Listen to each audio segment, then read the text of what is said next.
It's Quick Snaps. You want to crown them? Then crown their ass. But they are who we thought they were. With Kostaki Economopoulos. I got some jokes, you know how we do. And Aaron Hodges. Do you know I tried out as a place kicker for the Hartford Colonials? I don't even know what that is. Playoffs? We're going to see how it feels. Can't wait. What's up, everybody? It's Quick Snaps, and we're back with a little mini episode. How you doing? How are you enjoying the offseason? Are you still basking in the glory of the Kansas City Chiefs Super Bowl win? You are if you're a Kansas City fan, and I guess you are if you just like them and you were rooting for them. Why not bask in that glow, baby? Because it could be a long time before your team is back in that situation. Believe me, I know.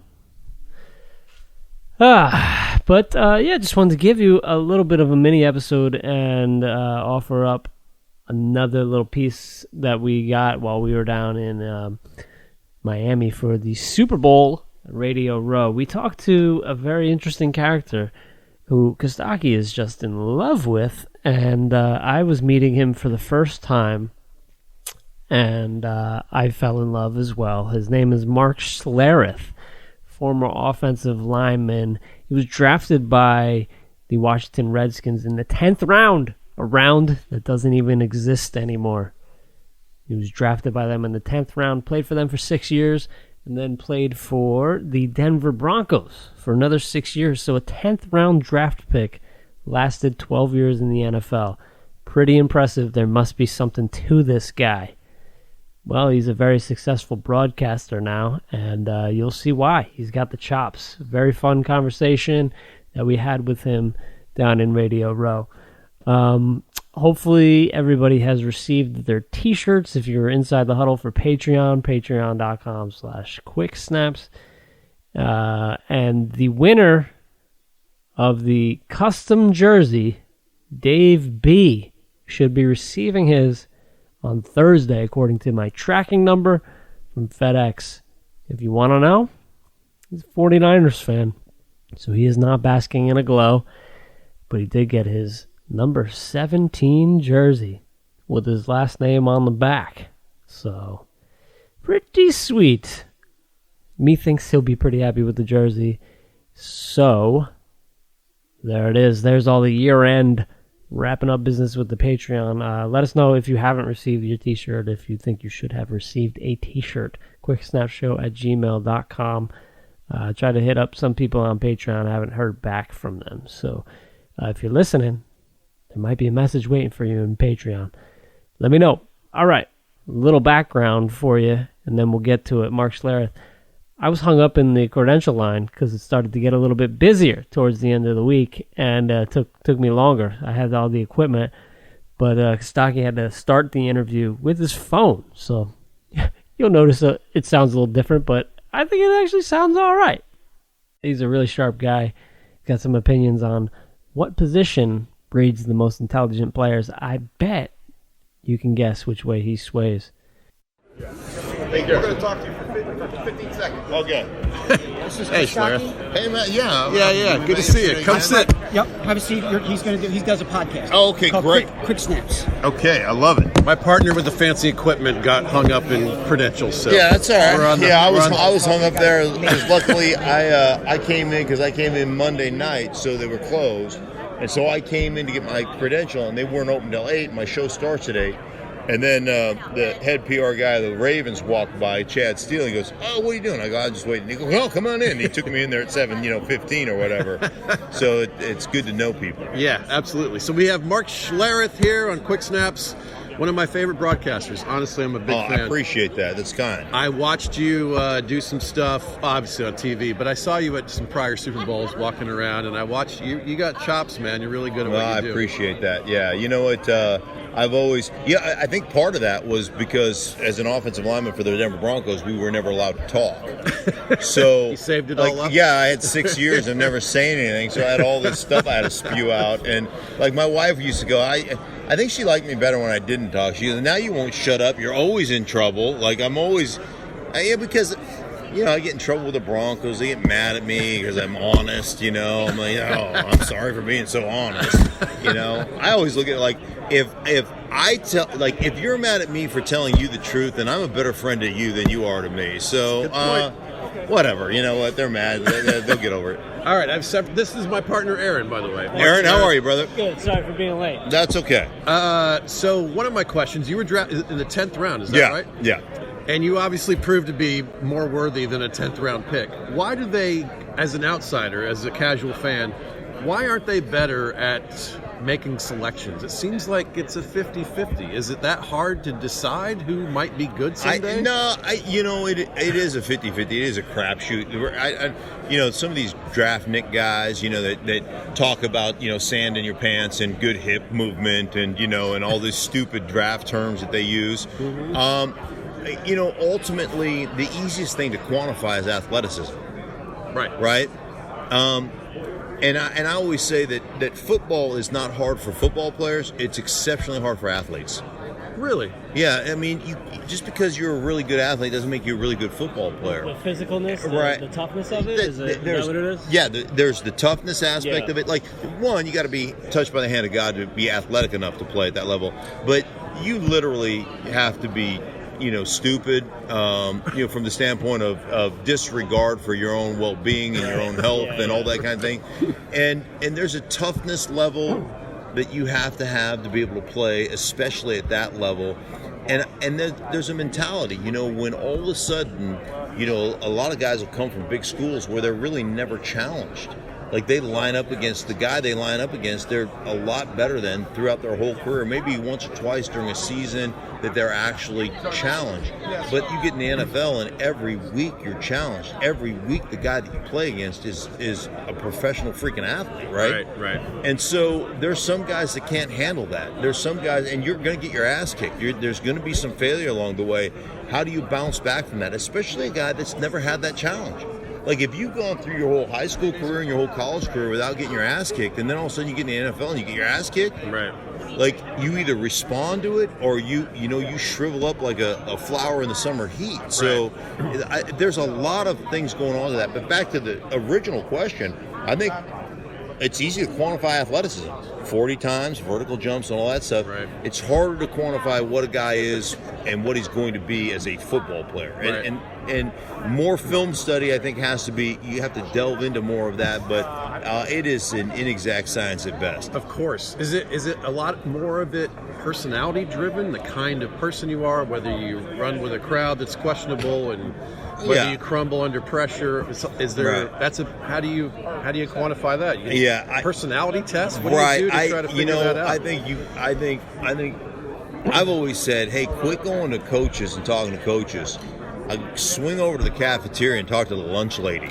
She'll tell you what kind of guy that dude is, right? Yeah, right. She'll tell you whether he's an ass or whether he's a good dude, right? Don't draft him if he comes back for seconds on slap. Right. Yeah. Exactly. Stay away from that guy. Yeah, stay away from that guy. But I always talked about, hey, go talk to the equipment guys. How does he treat people? How does he work? How does he, how engaged is he? How unselfish is he? How much is he willing to do things for his team? Those are the things to me that translate at every level. Right. And ultimately, the stage that you play on, the enormity of the game, the pressure, and the knowledge. So you can't be stupid, right? I mean, I like to say, you can be slow and smart. We'll find a place for you, right? Really? Okay. You can be fast and smart. You can be a really good player. Right. One thing you can't be is slow and dumb. Yeah. Slow and dumb doesn't make it, right? That goes for life, too. Yeah, right. Fast, hey, listen, man. Fast and dumb doesn't make it, right? Or fast and dumb maybe in a couple positions. Yeah. But ultimately, the game in many aspects is played from the neck up, and you've got to understand, the adjustments, and you got to be able to make decisions on the fly. I think one of the things that has always resonated with me, and if they could create a test for this, and they probably have one, but how quickly you can make decisions, because that has nothing to do with intelligence. That has to do with your brain's ability to process things, the information that you're seeing through your eyes, processing it, and how fast you react, your body reacts to it. Right. And there's an elite level ability to process, just like there's an elite level 40 time. And I've always thought the guys that are physically really gifted, we used to always call them look like Tarzan, play like Jane. I know you can't say that anymore because everybody's feelings are going to get hurt, right? But okay, I'll change. I'll clean that one up. Scratch that. Don't hold me accountable for that. The first off the bus guys is what we used to call them. Okay. Right? Guy you want to send first off the bus in a t-shirt and shorts because he looks the part but he can't play. He's not worth a shit. Yeah. Send that guy off the bus first. Intimidate the other players, but don't put him in the game. Right. So you see these guys that can run, that can jump, that can do all these things, but ultimately they're not very good players. And a lot of times it's because your processor doesn't work fast enough. That doesn't mean you're stupid. Yeah. It means you just don't have a quick processor. Right. And that's a God-given ability, just like running and jumping and doing those things are. There's a bit of a cliche that offensive linemen are like among the smartest in the NFL. Is that true? That's not a cliche. That is just 100% true. Yeah. As a group, we're much. Well, think about this. Okay, so this always pisses me off, right? The skill position players. The skill, like I could throw a ball, you could catch it, you could throw it back to me. If we did one-on-one drills, I'd whip your ass. Because I'm skilled at that, right? Okay. So go the transition. Walk through this with me. I've seen DB. I've seen a corner transition to safety. I've seen a safety transition to linebacker. I've seen a linebacker, outside linebacker transition to middle linebacker or D end. I've seen a D end transition to D tackle. I've seen D tackles transition to offensive lineman. Wow. Offensive lineman fan. You don't transition up, right? You transition out. Like we're the worst athletes on the football field, right? So you think about real skills. Think about this now. Tell me another sport or another position in any sport where like athletes don't line up against each other. Every time I line up, the guy I line up from is equal in strength and pretty equal in strength and equal in size, but he is 2-3 times better athlete than I am. Yeah, that's and I am fascinating. required to block him every single time. So you tell me that doesn't require an unbelievable amount of skill. It's all skill. I like it. And there's no greater skill than moving a man that's equal size and equal strength and better athlete from point A to point B against his will. Okay. So that it's to me it's the most skilled position in football, and I think that's why most of the guys that play offensive line have a level of intelligence kind of neck up for the game that is, as a group, is the highest in football. I'm sold. It's the quarterback and the argument. offensive line. Yeah, me too. All right, tell us about KT tape. KT tape is awesome. Okay, so there's 3 things that KT tape does. One, it looks cool, right? Yep. So like you probably get picked last all the time in like pickup basketball games. He's not playing basketball. Right. But if you put some KT tape on, you'll look the part, and maybe you'll move up the ranks. You get picked, first second off the to bus. last. Right. Rankings. So All right. it looks cool, but it really has a dual purpose, right? It's a dual modality. One is to support. So soft tissue injuries, hamstrings, knee, calf, elbows, shoulders, whatever it is. And I really got turned on to it because my son's a professional baseball player, and he used it. So it supports the injury. So you tape up, and there's at kttape.com, you can see all the different ways you can use it to tape certain injuries up. So it not only helps support while you're going through an injury, but also helps the healing process. Okay. So that tape stays on for a week at a time, even when you're not participating in athleticism. You bend your knee. If you've got the tape on your knee, that stretches the skin, it pulls the skin, and it creates a signal from your brain to send blood down to that supply blood to try to heal that soft tissue injury. So it's an unbelievable from the science behind it. It just works. It's like magic. I think they developed it at Hogwarts. And I'm pretty sure of that. Right? Yeah, don't quote me on it, but I'm pretty sure Hogwarts developed it. Harry Potter could definitely not be an offensive lineman. No question. We love it, man. Thanks for taking the time. My pleasure, man. All the My best. pleasure. Good Thank seeing you. man. Thank you. All right. We'll see you around. Yeah, Enjoy the week. Yeah, absolutely. All right, that was Mark Schlereth with myself and Kostaki on Radio Row right before the Super Bowl. Hope you enjoyed that. Once again, thanks for listening. And just a quick note, we are switching hosts for the podcast. Hopefully shouldn't affect you guys at all. But this is actually the first episode that we're posting on the new host. So we're still ironing out all the details, but you should be able to be listening the way that you usually do. But if, like, for some reason you're stumbling on this like 3 weeks later or something, and you're like, hey, where'd you go? How do I listen now? Hopefully we'll have some answers for you by then. But it really shouldn't affect anything, but who knows? Let us know. quicksnapshow@gmail.com. And appreciate you guys listening.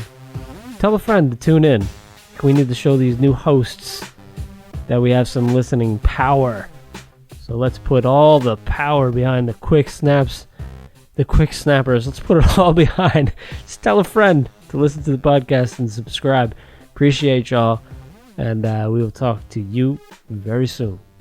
Good luck and good night.